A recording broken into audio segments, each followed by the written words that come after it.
کچھ نہ کچھ اپنی حیثیت کے مطابق صدقہ کرنا ہے۔ اس بات کو اہمیت دینی چاہیے، جب تک روانگی نہ ہو اس وقت تک روزانہ اپنی حیثیت کے مطابق کچھ نہ کچھ صدقہ کرنا ہے، تاکہ یہ سفر اللہ تبارک و تعالیٰ آسان فرمائے، قبول فرمائے اور تمام رکاوٹوں کو دور فرمائے۔ اس نیت سے صدقہ کرنا ہے۔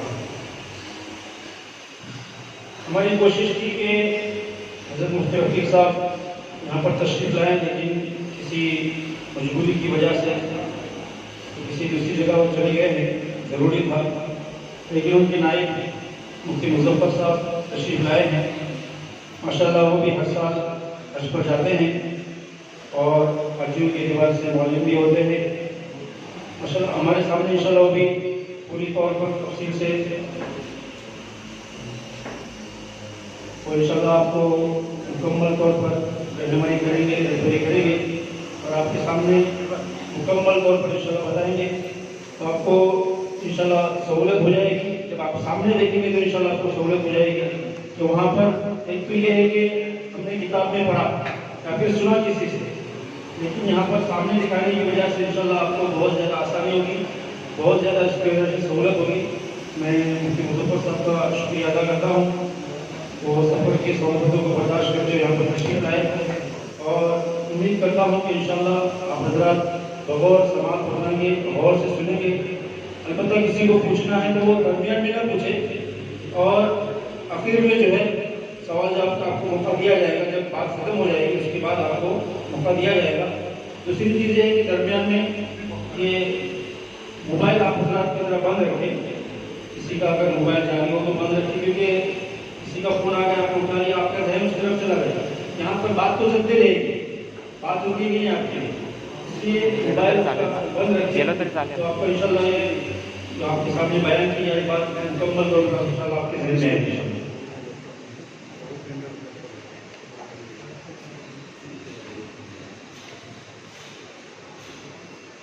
الحمدللہ مفتی فیصل صاحب نے تنقیدی جو ضروری باتیں آپ کے سامنے پیش کی۔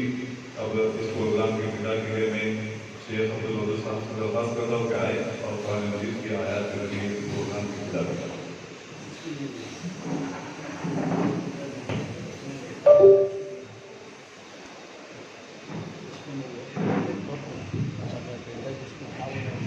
السلام علیکم ورحمۃ اللہ وبرکاتہ۔ أعوذ بالله من الشيطان الرجيم، بسم الله الرحمن الرحيم، وإذ بوأنا لإبراهيم مكان البيت ألا تشرك بي شيئا وطهر بيتي للطائفين والقائمين والركع السجود، وأذن في الناس بالحج يأتوك رجالا وأذن في الناس بالحج يأتوك رجالا وعلى كل ضامر يأتين من كل فج عميق ليشهدوا منافع لهم ويذكروا اسم الله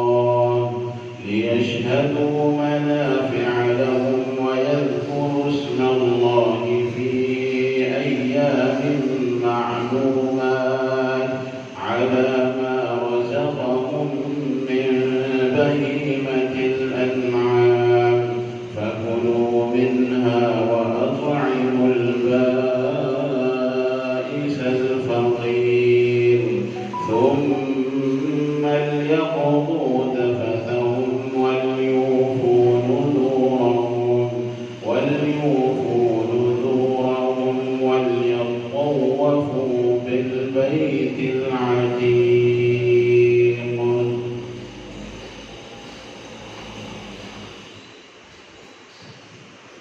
جزاک اللہ خیر۔ اس کے بعد ہم حافظ واصف صاحب سے درخواست کرتے کہ آئے اور مختصراً چند اشعار ہم کے پیش کریں۔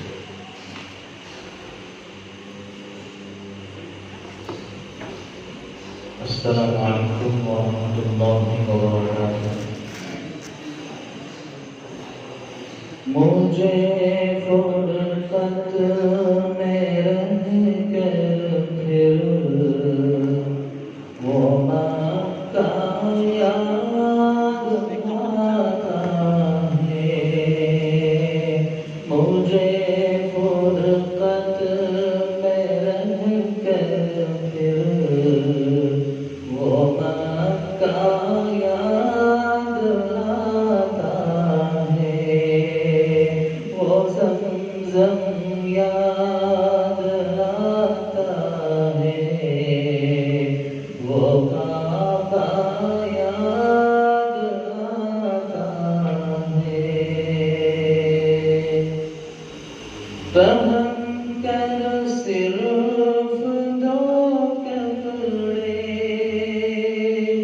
میرا وہ چیختے پھرنا. پہن کر صرف دو کپڑے میرا وہ چیختے پھرنا. وہ کوشش یاد آتی ہے. وہ نعرہ یاد آتا ہے. وہ کوشش یاد آتی ہے. وہ نعرہ یاد آتا ہے. جہاں جا کر میں سر رکھتا, جہاں میں ہاتھ پھیلاتا. جہاں جا کر میں سر رکھتا, جہاں میں ہاتھ پھیلاتا. وہ چوکھٹ یاد آتی ہے. وہ چوکھٹ یاد آتی ہے. وہ پردہ یاد آتا ہے. کبھی پھر ان سے ہٹ کر دیکھنا کعبہ کو حسرت سے. کبھی پھر ان سے ہٹ کر دیکھنا کعبہ کو حسرت سے. وہ حسرت یاد آتی ہے.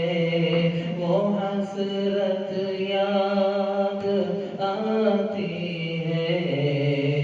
وہ کعبہ یاد آتا ہے. کبھی جانا ملا اور کبھی میدان عرفہ کو. کبھی جانا ملا اور کبھی میدان عرفہ کو. وہ مجموعہ یاد آتا ہے. وہ صحرا یاد آتا ہے. وہ مجموعہ یاد آتا ہے.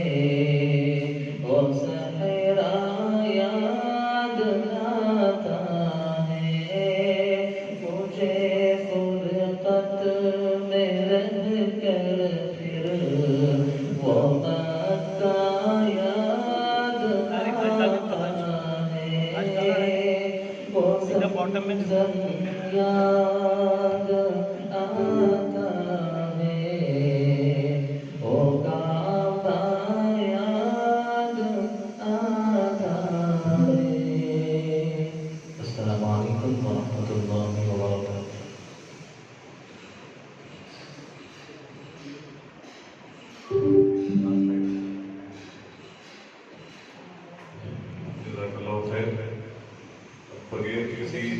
تاخیر اور کسی تنقید کی بہت عزت کے ساتھ ہمارے آیا ہے محترم مہمان مفتی صاحب سے درخواست کرتے ہیں کہ آئے اور اپنے اس آج کے ٹریننگ سیشن کو شروع کریں.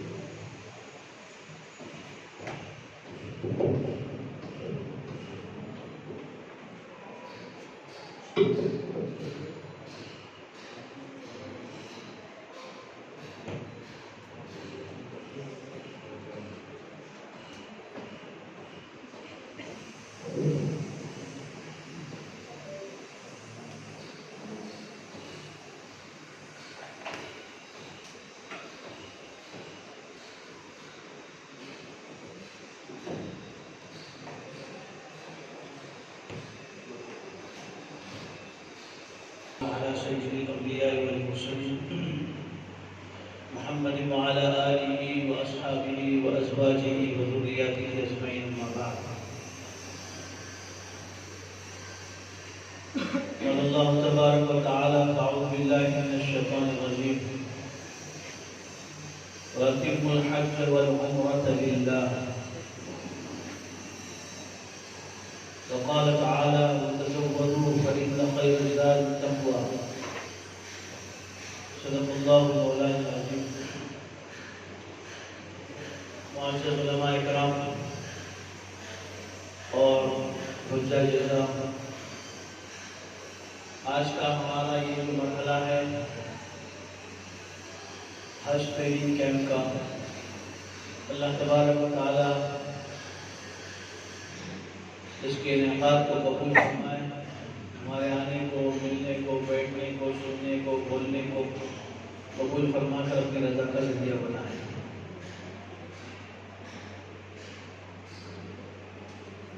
حج یہ اسلام کے بنیادی 5 عبادات اور ارکان میں سے ایک عظیم اور بہت بڑا رکن ہے.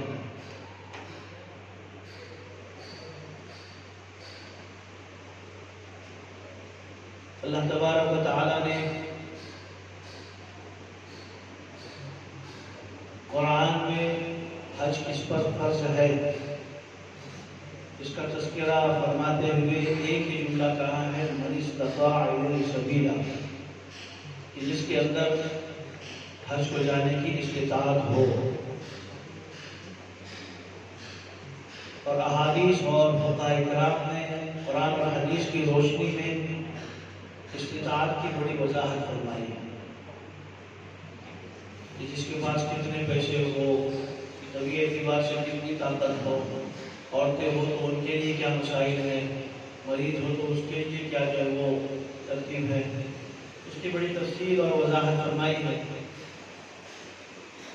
لیکن دنیا کے حالات اور مشاہدات سے یہ بات پتہ چلتی ہے، حج کرتا وہی ہے جسے اللہ بلاتے ہیں، توفیق دیتے ہیں، جس کے لے جانے کا اللہ انتظام فرماتے ہیں. ورنہ حقیقت میں حج پیسے سے، مال سے، ذریعے سے اور اپنی جیب اور استطاعت سے نہیں ہوتا.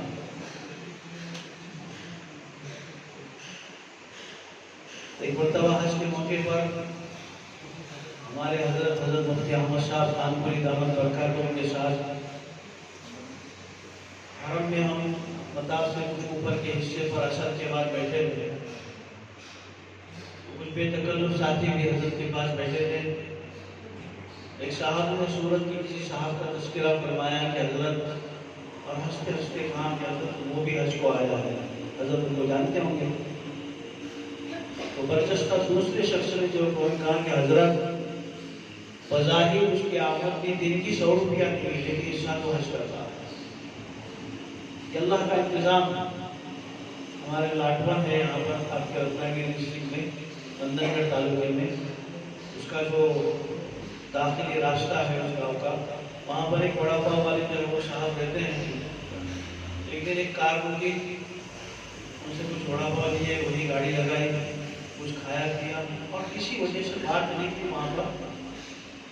تو صاحب نے وہ بڑا پاؤ والے سے ان کے اخلاق سے متاثر تھے، پوچھا کہ آپ نے حج کیے ہیں؟ تو ہنستا ہے کہ میں یہ بڑا پاؤ بیچنے والا میں کہاں سے حج کروں، میرے لیے بعد میرے پاس اتنی گنجائش کہاں ہے.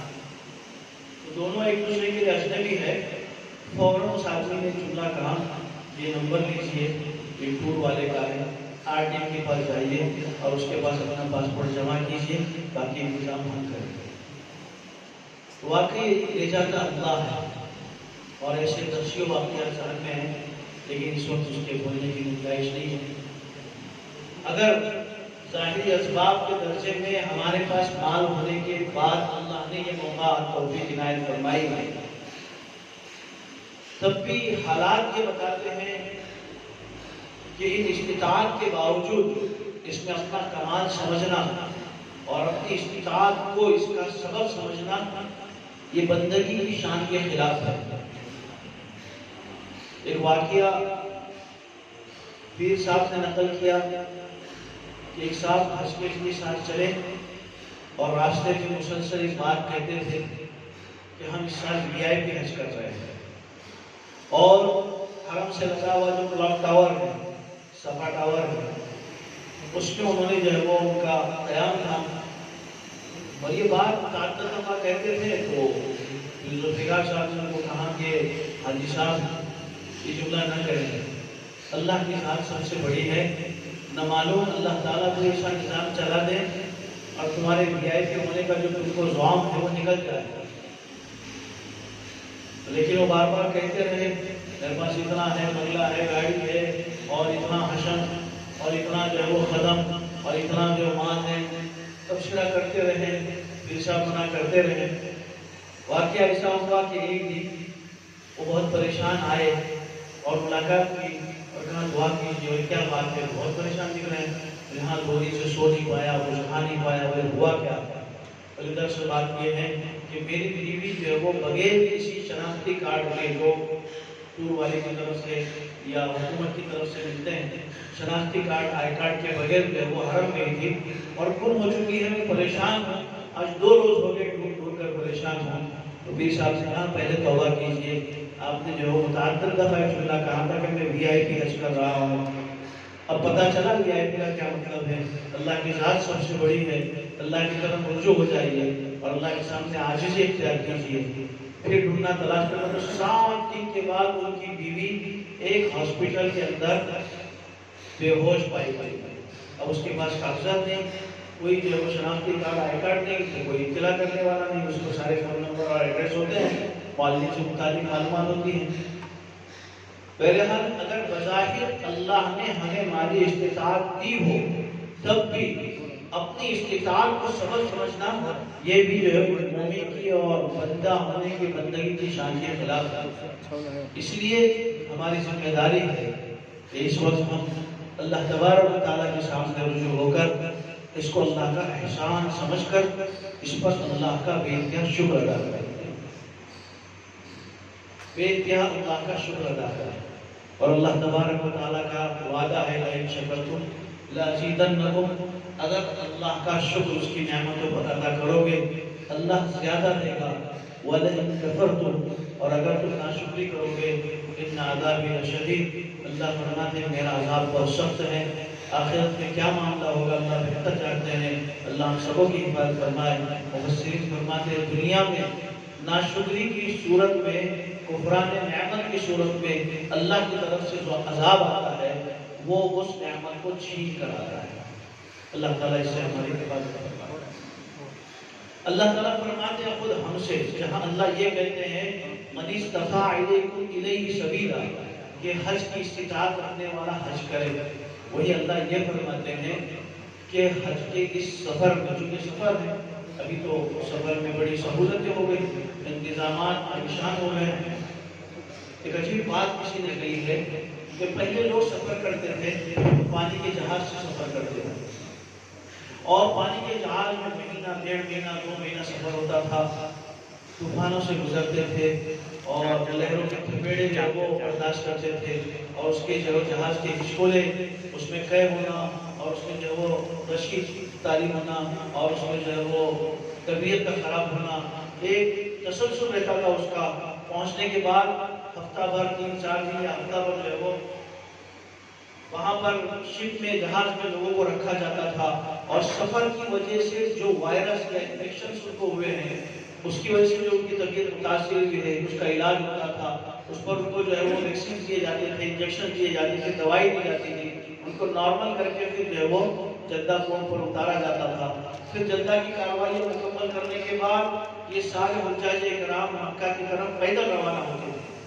تقریباً آج جو راستہ بنا ہے 60-70 کلومیٹر، 70 کلومیٹر کا پیدل روانہ ہوتے تھے۔ اور پھر وہاں روانہ ہونے کے بعد جس کے پاس مال ہوتا وہ اونٹ کرائے سے لیتا، گھوڑا، گدھا، خچر مجھے کرائے سے لیتا، اس پر اپنا سامان رکھتا، اور پھر وہی نشیب و فراز جو پہاڑوں پر چڑھنا اترنا، اگر اور مزید مال ہوتا گنجائش ہوتی تو خود کی سواری کے لیے بھی لیتا۔ جس کے پاس مال نہیں ہوتا وہ اپنا سارا سامان اپنے کاندھے اور ہاتھ میں اٹھا کر چلتا، جس میں پینے کے لیے، کھانا بنانے کے لیے، استنجا وضو کے لیے پانی بھی شامل ہوتا، اس لیے کہ درمیان میں پانی کی اتنی بناوٹ نہیں تھی۔ اب اندازہ کیجیے اس ہاتھ میں جب وہ حاجی جاتا ہے تو کیا اس کی درگت ہوتی ہوگی، کیا حالت ہوتی ہوگی۔ وہ وہاں جاتا تھا اور پھر مجاہدوں کے ساتھ جا کر وہاں پر بڑی عظمت اور محبت کے ساتھ حج کرتا تھا۔ اب اس کا بالکل برعکس معاملہ ہے۔ آج ہم اپنے گھر میں اسی میں ہیں، گھر سے نکل کر کار میں بیٹھتے ہیں، گاڑی میں بیٹھتے ہیں، اے سی ہے، ہم ایئرپورٹ پہنچتے ہیں، گاڑی سے اتر کر ایئرپورٹ پر اے سی ہے، ایئرپورٹ سے فلائٹ میں اے سی ہے، فلائٹ سے وہاں پر اترتے اے سی ہے، وہاں کے ایئرپورٹ پر اے سی ہے، وہاں کی بس عالیشان اس میں اے سی ہے، بس لے جا کر ہمیں اپنے ہوٹل پر روکتی ہے، وہاں اے سی ہے، ہوٹل سے ہم کچھ دیر پیدل چل کر حرم جاتے ہیں، شاید تھوڑی سی وہ تکلیف ہوتی ہے اور اس پر شکایتیں شروع ہو جاتی ہیں، بڑا دور رکھا ہے، اتنا دور رکھا ہے، کتنا پیسہ لیا ہے، پتہ نہیں کیا تفسیریں ہوتے ہیں۔ جو لوگ یہ تفسیریں حجاج کے سنتے ہیں وہ اندازہ کر سکتے ہیں۔ حرم میں جاتے ہیں تو پھر ایسی ہے، اگر مقام پہ جاتے ہیں تو اوپر سے دھوپ ہے، کھلا ہے، لیکن اس کے باوجود نیچے جو ہے وہ فرش ایسا بچھا ہے کہ وہ گرم نہیں ہوتا، اس میں بھی عافیت ہے۔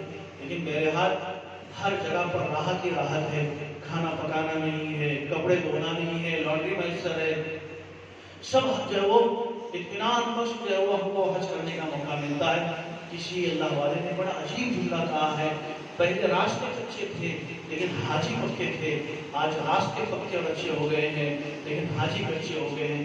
اللہ نے اسی بات کا تقاضا مجھ سے آپ سے ہر حاجی سے کیا ہے، وَتَزَوَّدُوا، راستے میں سفر کے لیے ایک مسافر اس بات کی ضرورت محسوس کرتا ہے کہ وہ اپنے لیے کچھ توشہ ساتھ میں لے تاکہ ضرورت پر استعمال کر سکے۔ تو اللہ تعالیٰ بھی فرماتے ہیں کہ کسی پر بوجھ نہ بنو، اپنی ضرورت کی سیریس چیزیں ساتھ میں لو، لیکن دھیان میں رکھنا اس توشہ لینے میں سب سے بہترین توشہ خیر الزاد التقویٰ، بہترین توشہ تقویٰ ہے۔ اس لیے حج کی نیت کرنے والے اور اس کے بعد اس کی تیاری کرنے والوں کی سب سے بڑی اور پہلی ذمہ داری ہے کہ وہ اپنے دل کو اس قابل بنائیں کہ وہ اللہ کے سامنے اس کو پیش کر سکے اور تقوی اختیار کریں، اس کے لیے توبہ کریں، صدقات نکالیں اور اللہ اس کے بندوں سے متعلق جتنے حقوق اپنے ذمہ ہیں ان حقوق کی ادائیگی کا سلسلہ شروع کریں۔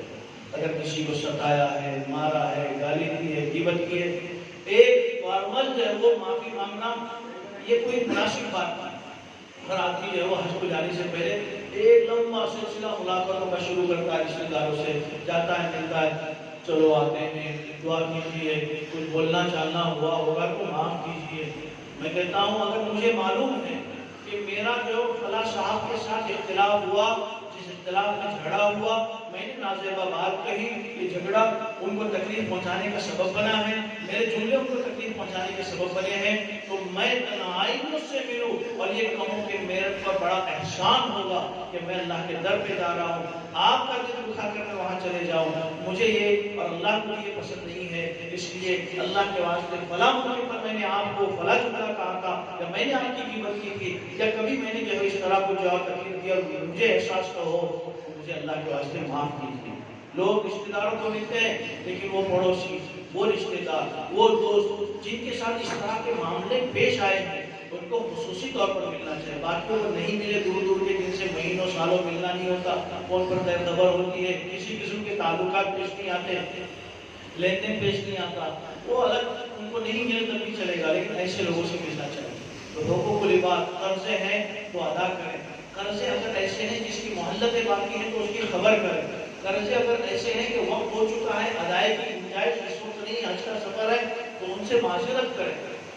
لوگ یہ سمجھتے ہیں آنے کے بعد دیکھیں گے، پیسے پڑے ہوئے نکل کر حج کو چلے جاتے ہیں. تو بہرحال ہمیں اپنی پہلی ذمہ داری میں اور تیاری میں جو کام کرنا ہے وہ تقوی. اللہ تبارک و تعالیٰ فرماتے ہیں اتم الحج والعمرۃ للہ، اللہ کے لیے. دوسرا کام ہمیں جو کرنا ہے کہ اپنے دل کو، اپنی نیت کو پاک صاف کرنا ہے کہ یہ حج میں محض اللہ کو راضی کرنے کے لیے کر رہا ہوں.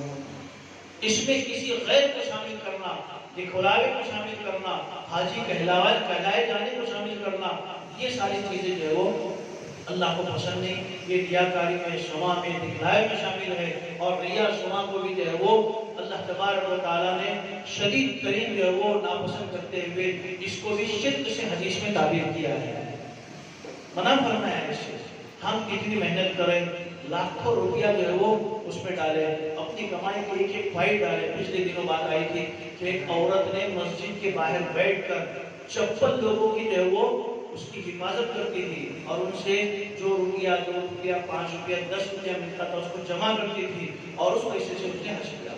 کتنی محنت سے بعض لوگ، عورتوں کو اس کا احساس نہیں ہوتا، لیکن مرد جو اس کے لیے تیاری کرتے ہیں، کماتے ہیں، وہ جانتے ہیں کہ اس کا جو ہے وہ طبیعت پر اس کا یہ رہتا ہے کہ ایک بڑی رقم اس وقت جو ہے وہ میں نے زندگی میں کمائی تھی اور وہ اس وقت اس پر لگا رہا ہوں. یہ لگائی ہوئی رقم اور اسی طریقے سے اس حج جیسی عبادت جس کو جہاد سے بھی تعبیر کیا گیا ہے، اس عبادت کو ادا کرنے میں ہونے والی تکلیف اور مجاہدے کے بعد اگر ہماری نیت کی وجہ سے اس کا عمل، نیت میں جو ہے وہ فضول کی وجہ سے اور کھوٹ کی وجہ سے اس عمل کا ثواب ضائع ہو جائے اور عبارت ہو جائے تو دوستو بزرگوں یہ ہمارے لیے بڑے خسارے کی بات ہے. اللہ اخلاص کی دولت نصیب فرمائے اور تقوی کی جو وہ صفت ہمیں جو نصیب فرمائے. تو بہرحال جانے سے پہلے ہمیں چند موٹی موٹی باتیں اور کرنے کے کام ہیں. لوگ تیاری کے اعتبار سے لوگوں سے سامان کے بارے میں پوچھتے ہیں، وہاں کے مسائل اور حالات کے بارے میں پوچھتے ہیں، احتیاطی تدابیر کے بارے میں پوچھتے ہیں، بہت سی باتیں پوچھتے ہیں. اور لوگ جب ملاقات کو آتے ہیں، وہ ملاقات کو آنے والے بھی جب پوچھتے ہیں سنا حج کو جا رہے ہیں، ہاں جاتے وقت ایسا کرنا، ایئرپورٹ پہ بہت ٹائم جاتا ہے، ساتھ میں کھانے کے لیے روٹی ووٹی لینا، وہ فلاں کرنا، یہ سب ڈائریکشن اور مشورے سب دیتے ہیں. لیکن کوئی یہ نہیں کہتا ہم حج کر کے آئے ہیں. آپ سے بھی ہم گزارش کرتے ہیں کہ حج کو جانے سے پہلے دوسری تیاریاں مکمل ہو جاتی ہیں.